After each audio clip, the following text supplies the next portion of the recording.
知名音乐人袁惟仁去年10月前往上海，在录制当地综艺节目前，突然在饭店发生脑溢血，紧急送医后一度性命垂危。前妻6元其得知后，还带着1双儿女飞往上海打气。目前袁惟仁已经转回台湾治疗，先前传出女友菲林不离不弃帮忙打理。根据苹果日报报道，目前袁惟仁因为气切还无法说话，只能用点头或摇头示意。医师表示袁惟仁其实可以说话了，但他现在似乎不想讲话。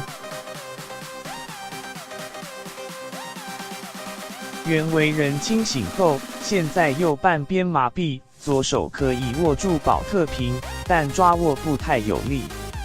袁惟仁被检查出脑部有肿瘤，送回台湾荣总病房治疗。经诊断虽然为良性，起初并未打算急着处理，但在农历前担心肿瘤会爆掉，因此选择开刀处理。目前袁惟仁被转至普通病房，但现在有消息传出，菲林已经回到上海。旁边的观察说他应该已经下戏了吧，也许之后还是偶尔会回台湾探视袁惟仁。